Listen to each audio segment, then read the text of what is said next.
Don't you have a Cold War to tend to? A government to overthrow? Then again, how about a nice suicide mission in some third world country? How would that be? Is there a problem in here? Here's a problem. You're looking at it.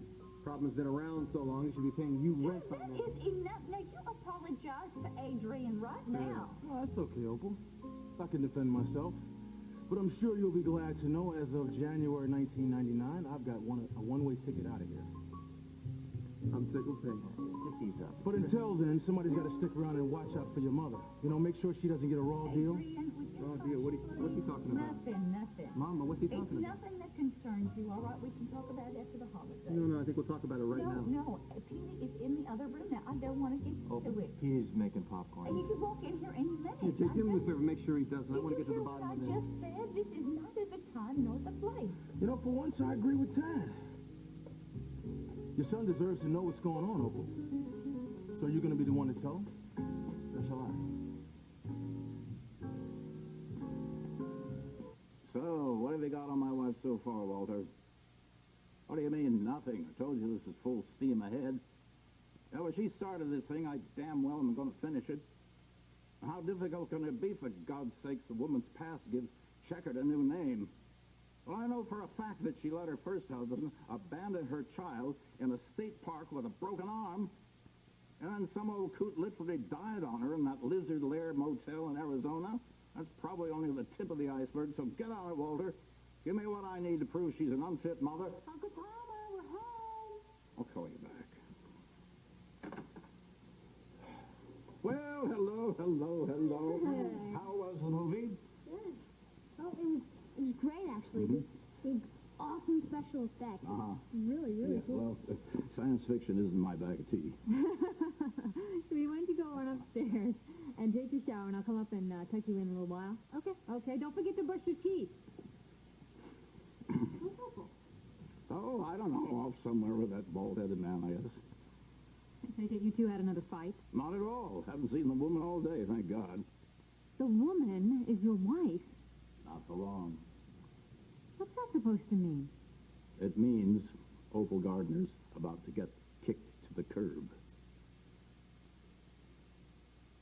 After the way that woman treated me, turning me over to the feds, I can never trust her Well, again. you betrayed her as well, and a whole lot of other people. Choosing those paintings over her and Petey. Oh, well, that was just because... Let's not dredge all that stuff again. All right, fine, but my point is, I thought you two were trying to work things out. Well, I'm certainly trying. I don't know about her. Uncle Palmer, don't you realize how lucky you are?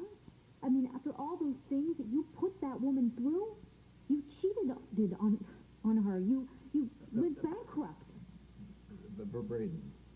Oh, there you are. Listen, would you just go check on the fax machine, see if those contracts have come in from Tokyo? Yes, sir.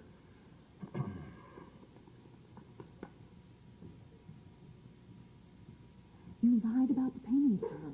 You locked her in the secret room, and the list continues on and on. I mean, she gave you a beautiful, wonderful child.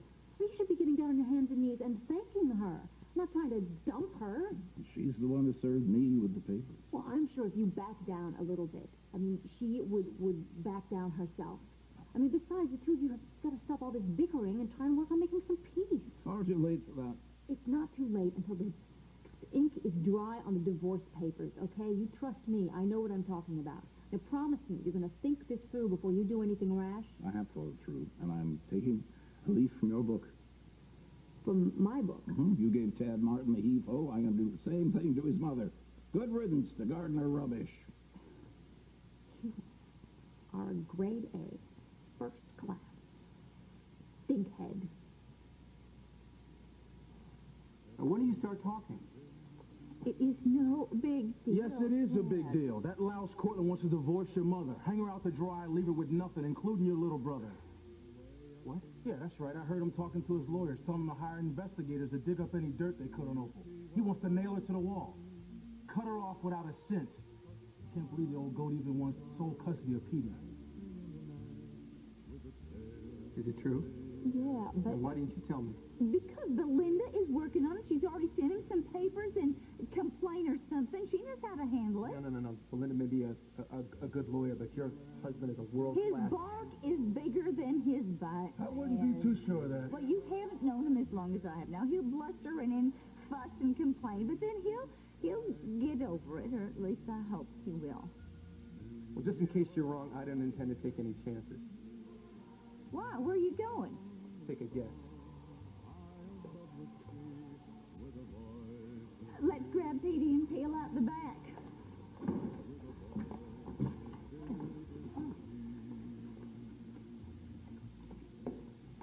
Don't like being home for the holidays, huh, Mom? Well, it certainly can't be matched anywhere else in the world for something.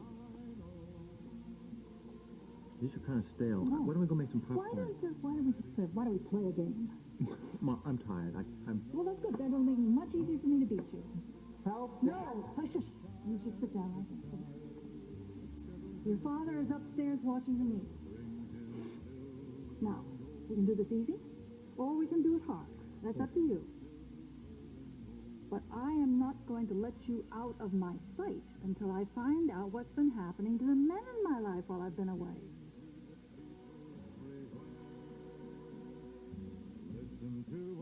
How dare you say that to your loving uncle? Now, how dare you compare your situation to mine? They're as different as night and day, and for your information, Tad and I worked out our differences. You told me at the hospital that you were through with him. Now, if you change your mind, why aren't you with him? This isn't about Tad and me, all right? This is about you and Opal. Now, she has stood by you through some very rough times. You're not getting any younger, Uncle Palmer. You're not going to find anybody else to put up with your crotchety old ways. So unless you want to be a lonely old man, I suggest you stop acting like a mule and get over it. Well, I'm not going to be lonely. I'm going to have little Peter, just the way you've got Junior. And that's all we coolies need. What the devil's going on?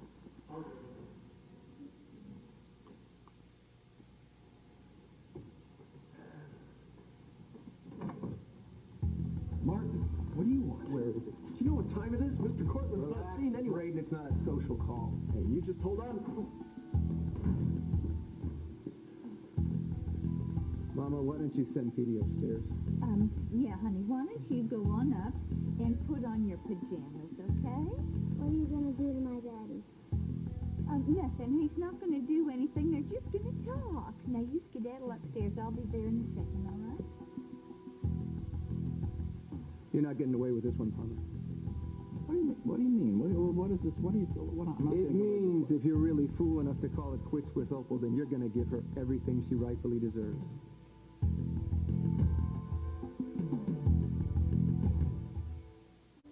Well, it's not up to you. It's up to the lawyers to work out a settlement. You're not interested in a settlement, and you know it. You want to humiliate her.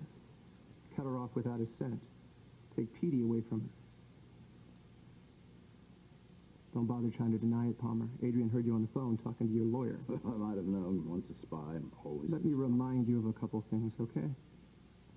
Who was it came up with a secret recipe for the chicken shack when you were in Chapter 11? Who was it helped you by working night and day to turn that business into what it is now so you could turn around and buy Cortland Electronics back from the Japanese? Way I see it, everything you're worth right now belongs to Opal. Over my dead body. Yeah, well, that can definitely be arranged. Don't tempt fate, Palmer. You don't scare me, either one of you. You know, this one, he tried to intimidate me a little earlier. It didn't work then, it won't work now. Yeah, that's because your wife showed up and begged me not to choke you to death. Though God only knows why. You're nothing but a miserable, misogynistic little No. Sticks and stones.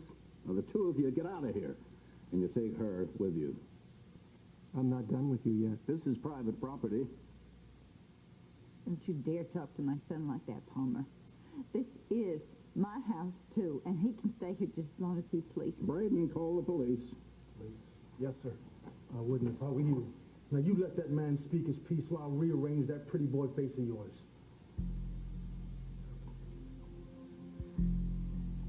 Don't get me wrong, PC.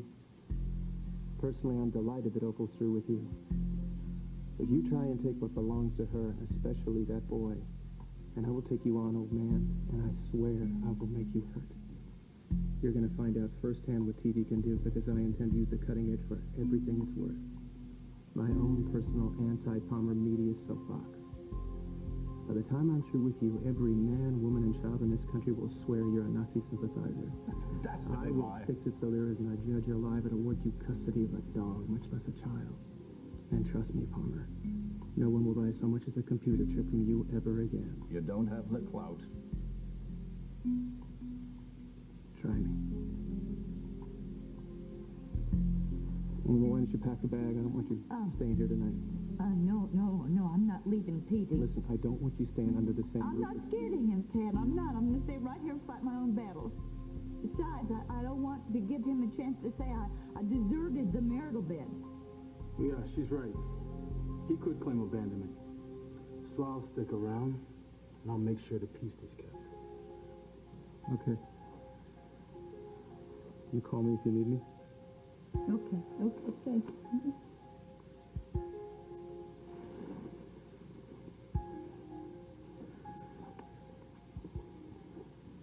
Why don't you come on? I'll escort you up to your room and make sure he hasn't booby-trapped it.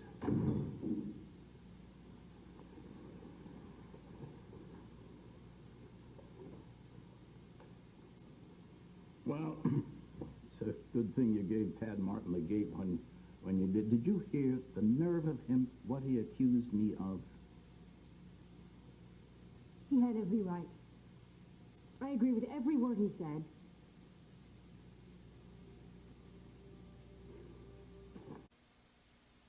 I can't believe you would do this to Opal after everything she's done for you. If you go through with this, if you try to take Petey away from her, I swear to you, I will never speak to you again.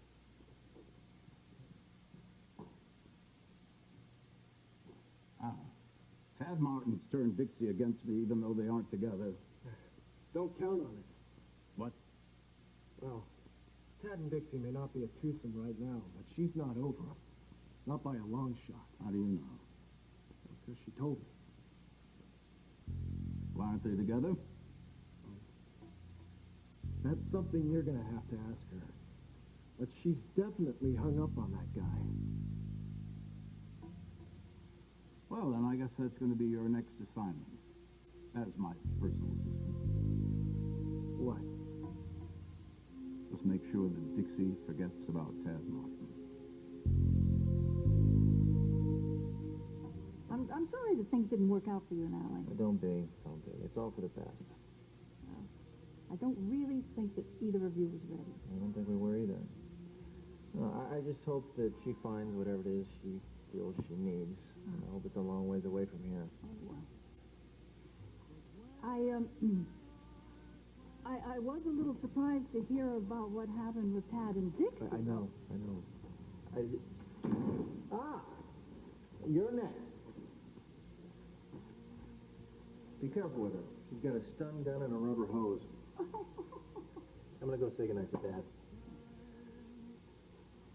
What the hell's that about? What happened with you and Dixie? What a schmend.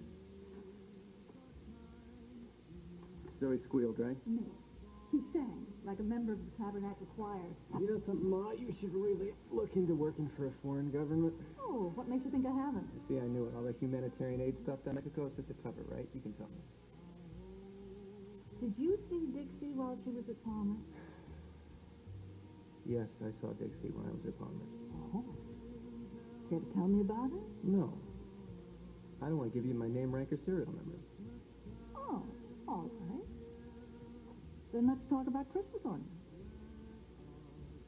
Did the cider ferment or something? I just missed the segue. The ones that I tracked down for the antique people on the Oh, the internet. internet, yeah, they're great. Well, check them out. They're Listen, honey, beautiful. listen, you know, we Superior. lost an awful lot through that tornado. I know we were very lucky. We survived. We managed to rebuild, and I know there are an awful lot of people who think that this house is nicer than our other one was. You're not a lot of people, are you? Well, I didn't raise my kids in this house. And there's no memory of Kate having marked the walls how far you had grown each year. And this cellar was certainly no clubhouse for your flying Wallendas or whoever they the were. Cape Crusaders Clubhouse. Oh, okay. So, when I can, I just try to find some things that make this house look a little bit more like BT. Before tornado. Yes, So I went out and got some ornaments, and I found a creche that reminded me somewhat of Grandma Kate's. Ma, what are you talking about? Ma, exact copy. No, It's no, the no, same no, thing. It's no. a You're duplicate. not look at the camel. There are no tooth marks. No tooth marks on the camel. Say what? Don't you remember? That was the year that he decided to tell Joey, I think he was 6 years old or something, that the creche was edible. yes, it was made of Camel made of gingerbread. Wasn't that gingerbread. right? Yeah. He was always kind of gullible. As I recall, Dad almost had to break his hand to get that camel away from him. It's a good thing he started on the camel instead of one of the other animals, otherwise he might very well have choked to Ma, death. is this going to be one of those very wise, you can never go home again conversations? No. Because you can go home again. Home may not be the way it was if you remember it when you were there. But you can make a new start. I think that you and Dixie may never recapture what you once had. But you can begin again.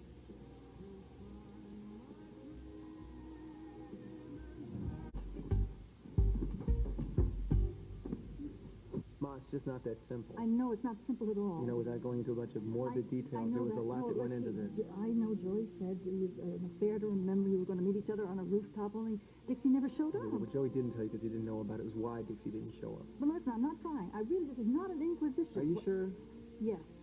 Whatever Dixie's reasons were for doing what she did, I'm sure that the two of you can put it behind you and get on with it. Ma, I wouldn't place any bets. It takes two people to make a couple. You know, and obviously Dixie's got some other ideas. Because when she was faced with the future of the rest of her life with me, she just kind of freaked. And I can't say I blame her. There's a lot of reason to the last time around. Darling, I want you to be happy, both of you. Well, I want what you and Dad have.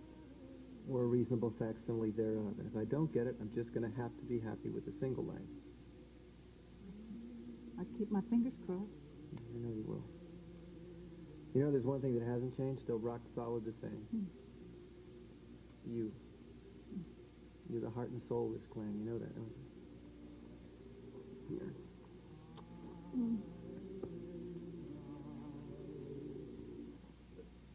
Let me get this straight. You want me to seduce your niece? Well, that's putting it a little indelicately. I'd much prefer court or romance, but whatever. Just make sure that Dixie forgets that Tad Martin ever existed. That's a pretty tall order. What's the matter? You lacking self-confidence? You're a pretty good-looking fella. You have a certain sophistication. She likes him tall, dark, and handsome. No can do. I didn't recall that I gave you a choice. I like Dixie. That'd be a rotten thing to pull on her. You also like money and power. So, what's it going to be? You want a bright and lucrative future with Cortland Electronics? Or would you rather have a job skimming greasy French fries at the burger barn at minimum wage? It's your call, my boy.